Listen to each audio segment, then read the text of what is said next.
Politics पाहिजे ना, पॉलिटीला जास्त हे करायचं की सोपे सोपे क्वेश्चन असतात, पटपट होतात. आणि हो त्याच्यात ना थांबत नाही बसायचं क्वेश्चन. तुम्ही थांबले ना एकदा त्याच्यामध्ये बिलकुल नाही थांबायचं. सोडला नाही तरी ऑल ऑफ दिस म्हणजे महाराष्ट्री फारच जिगर असला तर मारून घ्यायचं, पण थांबायचं नाही. पेपर सॉल्व्ह करेपर्यंत म्हणजे मला जेव्हा मी पहिल्यांदा पेपर दिला होता मी पेजेसही नव्हती पलटू शकली तर पेपर संपला होता, टाइम संपला होता. आता तो एक्सपर्ट झाला होता पण थांबायचं नाही त्याच्यामध्ये. हे राज्य विधिमंडळाचं मी तुम्हाला याचे ना इम्पॉर्टंट आर्टिकल पाठवेल. जसं म्हणजे ऍडवायझरी आपलं न्यायालयाचा सल्लागार कोण आहे, आणि नंतर 160, 164, 163 म्हणजे जे काही आहे की महाराष्ट्राचं मंत्रिमंडळ आणि महाराष्ट्राच्या गव्हर्नरशी रिलेटेड ज्या गोष्टी आहेत त्या रिपीटेडली विचारतात. मेन्स मध्ये पण विचारल्या पण याच्यामध्ये पण विचारलंय. आता तुम्ही बघा ना एवढे सोपे आहे ते, याच्यात कन्फ्युजन नाही आहे, बिलकुलच कन्फ्युजन नाही आहे. 22 किती दूर गेलं म्हणजे जवळपास डीपी फंडामेंटल राईट डीपीएसपीच्या तेवढ्यात. हा जो आहे हा तिकडे गेला इलेक्शन कमिशनच्या तेवढ्यात 20, आणि हा 25 पण तिथेच आला. म्हणजे तुम्हाला बिलकुल हा क्वेश्चन चुकायला नको. जवळजवळचे ऑप्शन नाहीये, खूप दूर दूरचे ऑप्शन आहे. जरी माहिती जरी नसेल पण कुठे येते, पण आपल्याला एवढं तर माहिती 169 राज्य विधान परिषदशी रिलेटेड आहे, तर मग त्याच्यावरून हा 160 आपण हे करू शकतो. आणि हे लॉलीपॉप क्वेश्चन असतात, हे सोडायचे नाही. हा जो सोडला ना त्याचा पेपर निघत नाही. हा पहिले लॉलीपॉप मारायचे, फार हाय अँड फाय मध्ये नाही जायचं. कारण की जो कठीण क्वेश्चन आहे जो कोणाला नाही ना तो तुम्हाला नाही आला कोणी नाही, पण जो सोपा क्वेश्चन आहे नेहमी लक्षात ठेवा आपली पुण्याच्या पोट्यांसोबत कॉम्पिटिशन आहे, त्याच्यामुळे ते तर मारणारच आहे. त्यांचे आर्टिकल मी सगळे आर्टिकल काढले होते जे प्रिव्हियस इयर मध्ये आलेले होते किंवा जे मेन्स मध्ये रिपीटेडली विचारले होते. ते आर्टिकल माहिती आहे का तुम्हाला मोठे मोठे स्टेटमेंट इलिमिनेट करण्यामध्ये पण मदत करते आणि स्वतःचा आर्टिकल इम्पॉर्टंट आहे. इथे पण नेक्स्ट मध्ये बघा, हा ऍडव्होकेट जनरल नावाचा प्राणी एवढा इम्पॉर्टंट आहे की याच्यावर एवढे वेळा क्वेश्चन आलाय. सिंपल आहे ना, याला पाठ करून द्यायचं. याला कॉन्स्टिट्युशनल स्टेटस आहे, याला स्वतःची प्रॅक्टिस करता येते, याला सिक्युरिटी ऑफ टेन्युअर नसते, याला राज्यपाल राष्ट्रपती कधीही काढता येते. राष्ट्रात म्हणजे देशाचा वेगळा असते, स्टेटचा वेगळा असते.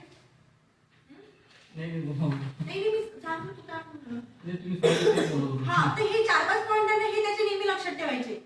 किंवा राज्य किंवा शासन ज्याच्या पार्टी असेल तो त्याची केस नाही लढू शकत. म्हणजे हे जे मेन्स मध्ये आलेले क्वेश्चन आहे याच्यासाठी. आणि याच्या ह्या 4-5 पॉइंटच्या पलीकडे याच्यामध्ये काहीच नाहीये. त्याचं एक आर्टिकल, त्याचे 2-4 कामं आणि त्याचे बस कंडिशन झालं. पण त्याच्यावर मेन्स मध्ये पण क्वेश्चन असते आणि प्री मध्ये पण दिसून आला. हा पण लॉलीपॉप क्वेश्चन आहे. ऍडव्होकेट जनरल ऑफ स्टेट म्हटल्यावर याच्यात तो अजून सोपं केलं. यांनी राष्ट्रपती दिलं पण नाही. राष्ट्रपती आणि गव्हर्नर मध्ये कन्फ्युजन तरी झालं असतं. खालचे लोक तर कर्मचारी आहेत, यांना तर अपॉइंटमेंट करायची काही हेच नाहीये, यांना काउंट टाकायचे ऑफिस वाले आहेत.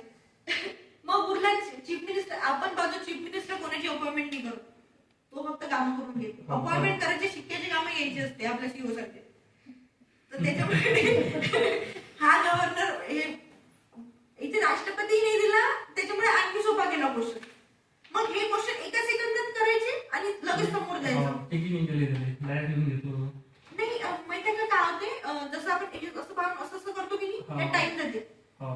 काय करायचं 10 क्वेश्चन सॉल्व्ह करायचे आणि मग त्याला आणि हो हे 10 क्वेश्चन वाल्याच्यामध्ये एक प्रिकॉशन घ्यायची. लोक असं करतात 2, 3, 4 असं करतात. नाही, एखादा बोला सुटला तर उगीच नुकसान होते.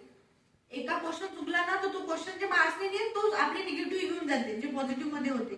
त्याच्यामुळे गोला करताना खूप वेगळं. म्हणजे मला पण सवय होती गोले करायची प्रॅक्टिस नाही करायची, पण गोले करायची प्रॅक्टिस करायची. एक पेपरच्या अगोदर एक लाईव्ह पेपर घेऊन बसायचा, गोले करायची प्रॅक्टिस करायची. म्हणजे जे प्रॅक्टिकल प्रॉब्लेम त्यांना शेवटी हा कागद आपल्या जवळ येणार आहे, तो कागद तिकडे जाणार आहे, म्हणून त्याच्यामध्ये चुका नाही करायच्या. हा द्विगुई वाला ना आलेला आहे, मी याला डिस्कस पण केला होता माझ्या सिरीज मध्ये. हा द्विगुई म्हणजे पेअर मध्ये असते. महाराष्ट्र कर्नाटक एक पेअर, आता आंध्र प्रदेश झाला, आंध्र प्रदेश तेलंगणा दुसरी पेअर, वरती युपी मला युपी आणि बिहार आहे ना, हा युपी बिहार असा 2 पेअर. पण शेवटी एक पहिले JNK होता, आता JNK तर नाही आहे. तशा पेअर मध्ये लक्षात ठेवायचा. थोडी ट्रिक्स वापरा.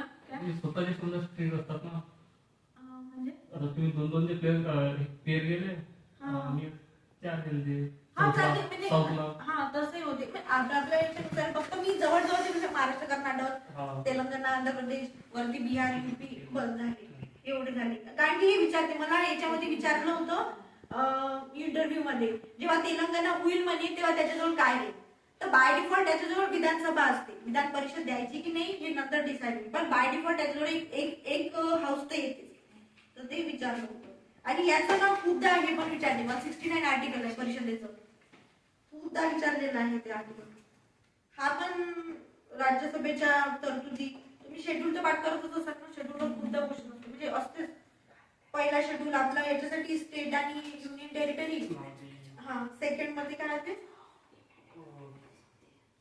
थर्ड मध्ये हा सेकंड मध्ये ओथ येते थर्ड मध्ये ओथ सेकंड मध्ये मराठी अलाउन्सेस आहे सेकंड मध्ये अलाउन्सेस आहे फोर्थ मध्ये राज्यसभेचे सीट्स आहे आणि फिफ्थ सेवन शेड्यूल सगळ्यात इम्पॉर्टंट आहे त्याच्यात लिस्ट वाला तो मल्टिपल टाइम 7, 8, 10 अँटी डिफिक्शन वाले यूपीएससी वाले ते एवढा 10 शेड्यूल विचारला हा हो घटना दुरुस्ती आणि हो घटना दुरुस्ती करताना खूप म्हणजे असं सगळं घेऊन नाही बसायचं तसं मी इम्पॉर्टंट टाकेल म्हणा याच्यावर तुम्ही लोक फॉलो नाही करताय ना तुम्हाला पेपर नाही काढायचं मला अभ्यासच करायचा आहे अभ्यासात बसून काम करायचं